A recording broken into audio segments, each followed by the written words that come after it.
जय जगन्नाथ बंधुगण आपण मानकु मोर ही चैनल रे स्वागत। आपणकर जदि बिछा राशि होइथाए तेबे एही भिडियोटी को शेष पर्यंत देखंतु।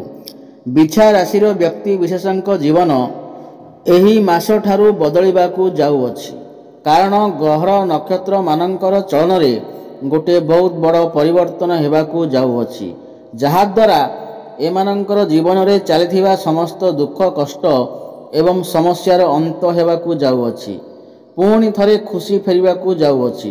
देखंतु बुध शुक्र एवं सूर्यंकर राशि परिवर्तन हेबाकू जाउअछि एवं बृहस्पति मध्य वक्री हेबाकू जाउछंती, जहा द्वारा आपणक जीवन रे किछि बड़ हेबाकू जाउअछि। आपणक जीवन रे चलिथिबा समस्त दुख कष्टर अंत हेबाकू जाउअछि, पुनर्बार आपणकर जीवन रे खुशी फेरिबाकू जाउअछि। तेबे आसंतु जानिबा एही मास ठारू आपणक जीवन रे कौन सबु बड़ परिवर्तन हेबार अछि। ता पूर्वरु जदि आपणकर भी बिछा राशि होइथाए एवं आपण जदि माँ दुर्गा को एवं जगन्नाथ को सच्चा हृदय रे भक्ति करुथांती विश्वास करथांती, तेबे एही वीडियोटी को लाइक करी कमेंट बॉक्स रे जय जगन्नाथ जय माँ दुर्गा अवश्य लिखि दियंतु।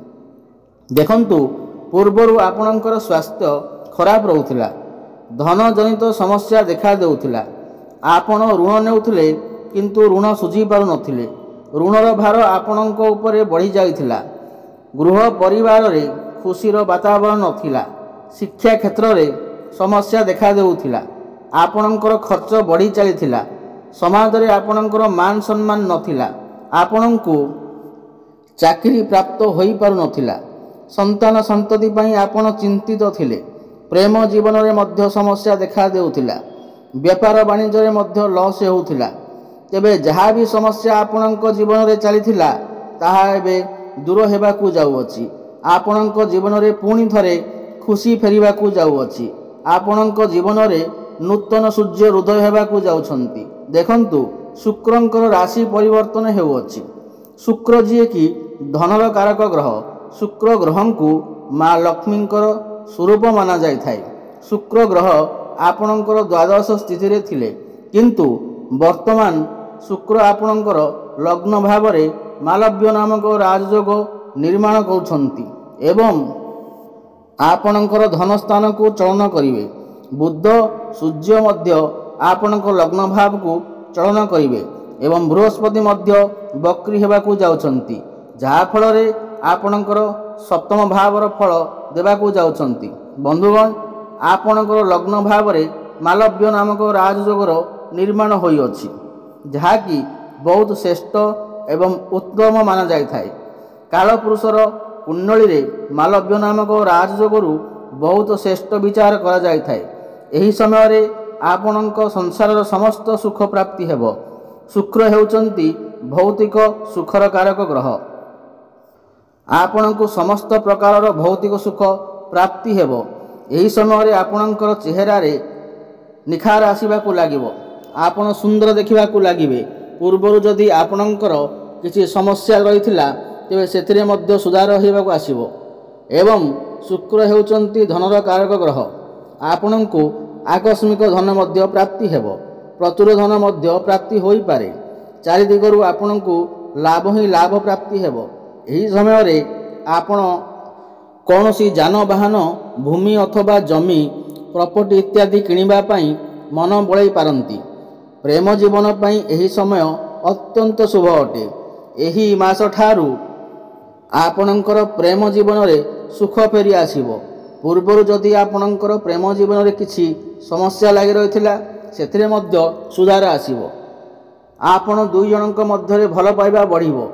आपण एही समय रे बहुत इमोशनल रहिबे, बहुत रोमांटिक स्वभावर देखा जिवे।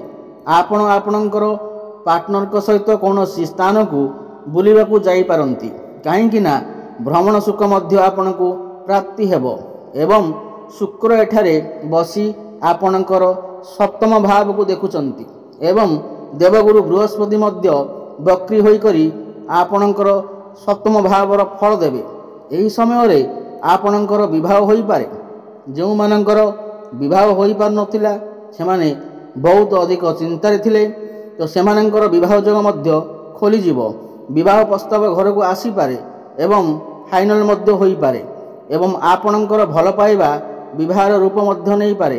ଏବଂ ସପ୍ତମ ଭାବ ଡେଲି ଇନକମ୍ର ଭାବ ହୋଇଥାଏ, ବେପାର ବାଣିଜ୍ୟର ଭାବ ହୋଇଥାଏ, ବୈବାହିକ ଜୀବନରେ ଭାବ ହୋଇଥାଏ। ତ ଏହି ସମୟରେ ଆପଣଙ୍କର ଡେଲି ଇନକମ୍ ବଢ଼ିପାରେ। ବେପାର ବାଣିଜ୍ୟ କ୍ଷେତ୍ରରେ ଆପଣ ବହୁତ ଅଧିକ ଉନ୍ନତି କରିବେ। ଆପଣ କୌଣସି ନୂତନ ବେପାର ମଧ୍ୟ ଆରମ୍ଭ କରିପାରନ୍ତି। ବେପାର କ୍ଷେତ୍ରରେ ଆପଣଙ୍କର ଗ୍ରାହକ ବଢ଼ିପାରନ୍ତି। ଡେଲି ଇନକମ୍ରେ ବୃଦ୍ଧି ଆସିବ। ଆପଣ ପଇସା କିଛି ରୋଜଗାର କରିପାରିବେ, ସଞ୍ଚୟ ମଧ୍ୟ କରିପାରିବେ। ବୈବାହିକ ଜୀବନରେ ମଧ୍ୟ ଖୁସି ଫେରି ଆସିବ। ବୈବାହିକ ଜୀବନ ଯଦି କିଛି ସମସ୍ୟା ଚାଲୁଥିଲା ତେବେ ସେଥିରେ ମଧ୍ୟ ସୁଧାର ଆସିବ। ମଧୁର ସମ୍ପର୍କ ସ୍ଥାପନ ହେବ। ଆପଣ ଦୁଇ ଜଣ ମିଶି କିଛି ଫ୍ୟାମିଲି ପ୍ଲାନିଂ କରିପାରନ୍ତି ଏବଂ ଯେଉଁମାନେ ସନ୍ତାନର କାମନା ରଖୁଥିଲେ ତ ସେମାନଙ୍କୁ ମଧ୍ୟ ସନ୍ତାନ ସୁଖ ମଧ୍ୟ ପ୍ରାପ୍ତି ହୋଇପାରେ। ଆପଣ ଦୁଇ ଜଣଙ୍କ ମଧ୍ୟରେ ତାଳମେଳ ଭଲ ରହିବ। ଆପଣଙ୍କର ଲାଇଫ୍ ପାର୍ଟନରଙ୍କର କ୍ୟାରିୟରରେ ମଧ୍ୟ ଗ୍ରୋଥ ଆସିବ। ସମାଜରେ ଆପଣଙ୍କୁ ମାନ ସମ୍ମାନ ପ୍ରାପ୍ତି ହେବ ଏବଂ ଏହାପରେ ଶୁକ୍ର ଆପଣଙ୍କର ଦ୍ୱିତୀୟ ଭାବ ଧନ ଭାବକୁ ଚଳନ କରିବେ ଏବଂ ବୃହସ୍ପତି ଶୁକ୍ରଙ୍କୁ ଦେଖିବେ। ତ ଧନ ପାଇଁ ଏହି ମାସଟି ଅତ୍ୟନ୍ତ ଶୁଭ ଅଟେ। ଏହି ମାସଠାରୁ ଆପଣଙ୍କୁ ଆକସ୍ମିକ ଧନ ପ୍ରାପ୍ତି ହେବ। ଚାରି ଦିଗରୁ ଲାଭ ପ୍ରାପ୍ତି ହେବ। ପାରିବାରିକ ସୁଖ ପ୍ରାପ୍ତି ହେବ। ଘର ପରିବାରରେ ଆପଣଙ୍କୁ ମାନ ସମ୍ମାନ ପ୍ରାପ୍ତି ହେବ। ଶନି ଆପଣଙ୍କର ପଞ୍ଚମ ଭାବରେ ବସି ଲାଭ ଭାବକୁ ଦେଖୁଛନ୍ତି, ଏକାଦଶ ଭାବକୁ ଦେଖୁଛନ୍ତି, ତ ଆପଣଙ୍କୁ ଲାଭ ପ୍ରାପ୍ତି ହେବ। ଆପଣଙ୍କର ଗୋଟିଏ କୌଣସି ବଡ଼ ଇଚ୍ଛା ପୂର୍ଣ୍ଣ ହୋଇପାରେ। ବିଦ୍ୟାର୍ଥୀମାନଙ୍କ ପାଇଁ ଏହି ମାସଠାରୁ ସମୟ ଅତ୍ୟନ୍ତ ଶୁଭ ଅଟେ। ସେମାନେ ସେମାନଙ୍କର ଶିକ୍ଷା କ୍ଷେତ୍ରରେ ବହୁତ ଉନ୍ନତି କରିବେ। ଏହି ମାସଠାରୁ ଯଦି ଆପଣଙ୍କର କିଛି ପରୀକ୍ଷା ଥାଏ ତେବେ ସେଥିରେ ଆପଣ ନିଶ୍ଚୟ ଉନ୍ନତି କରିବେ। ଆପଣ କୌଣସି ଉଚ୍ଚଶିକ୍ଷା କରିବା ପାଇଁ ବାହାରକୁ ଯାଇପାରନ୍ତି କିମ୍ବା କୌଣସି ସ୍ଥାନରେ ଆଡ଼ମିସନ୍ ନେଇପାରନ୍ତି ଅଥବା କୌଣସି ଫର୍ମ ଫିଲ୍ଅପ୍ ମଧ୍ୟ କରିପାରନ୍ତି। ଶୁଭଫଳ ପ୍ରାପ୍ତି ହେବ। ଆପଣଙ୍କର ମନ ପାଠପଢ଼ାରେ ଲାଗିବ। ଆପଣଙ୍କ ଜ୍ଞାନ ବଢ଼ିବ ଏବଂ ବୁଦ୍ଧି ବଢ଼ିବ। ଜ୍ଞାନ ଏବଂ ବୁଦ୍ଧି ବଳରେ ଆପଣ ବହୁତ ଉନ୍ନତି କରିବେ। ଦେଖନ୍ତୁ, ମଙ୍ଗଳ ଆପଣଙ୍କ ଭାଗ୍ୟ ଭାବରେ ଅବସ୍ଥାନ କରିଛନ୍ତି ଏବଂ ଭାଗ୍ୟ ଭାବରେ ଅଧିପତି ବୁଧ ଆପଣଙ୍କ ଉଚ୍ଚ ସ୍ଥାନରେ ଅଛନ୍ତି। ଏହାପରେ ଆପଣଙ୍କ ଲଗ୍ନ ଭାବକୁ ଚଳନ କରିବେ। ଏହାପରେ ଆପଣଙ୍କ ଭାଗ୍ୟ ବହୁତ ଭଲ ରହିବ ଓ ଭାଗ୍ୟର ସାଥ ମିଳିବ ପ୍ରତ୍ୟେକ ଦିଗରୁ। କମ୍ ପରିଶ୍ରମରେ ଆପଣ ବହୁତ ଅଧିକ ସଫଳତା ମିଳିବ। ଭାଗ୍ୟ ବଳରେ ଏହି ସମୟରେ ଆପଣ ବଡ଼ ଇନଭେଷ୍ଟମେଣ୍ଟ କରିପାରନ୍ତି କିମ୍ବା କୌଣସି ବଡ଼ କାର୍ଯ୍ୟରେ ଆରମ୍ଭ କରିପାରନ୍ତି। ଆପଣଙ୍କ ମନ ଧର୍ମ ଆଡ଼କୁ ଅଗ୍ରସର ହୋଇପାରେ। ଆପଣ କୌଣସି ଧାର୍ମିକ ସ୍ଥାନକୁ ଯାତ୍ରା କରିପାରନ୍ତି। ସାମାଜିକ କଲ୍ୟାଣ କାର୍ଯ୍ୟରେ ଆପଣ ମନୋଯୋଗ ଦେବେ। କ୍ୟାରିୟର କ୍ଷେତ୍ରରେ ମଧ୍ୟ ଆପଣ ବହୁତ ଅଧିକା ଉନ୍ନତି କରିବେ, କାହିଁକି ନା ମଙ୍ଗଳ ଆପଣଙ୍କ କ୍ୟାରିୟର ଭାବକୁ ଚଳନ କରିବେ। କ୍ୟାରିୟର ଭାବରେ ଆପଣଙ୍କ ସାହସ ଓ ପରାକ୍ରମ ବଢ଼ିବ। ସାହସ ଓ ପରାକ୍ରମ ବଳରେ ଆପଣ ସବୁ କାମ ସୁରୁଖୁରୁରେ କରିପାରିବେ। ପ୍ରମୋସନ୍ ହେବାର ମଧ୍ୟ ଯୋଗ ବନୁଅଛି। ଯେଉଁମାନଙ୍କ ପାଖରେ କୌଣସି ଚାକିରି ବାକିରି ନାହିଁ ସେମାନଙ୍କୁ ନୂତନ ଚାକିରି ପ୍ରାପ୍ତି ହେବାର ସମ୍ଭାବନା ଅଛି। ଉପରିସ୍ଥ ଅଫିସରଙ୍କ ସପୋର୍ଟ ମଧ୍ୟ ଆପଣଙ୍କୁ ପ୍ରାପ୍ତି ହେବ।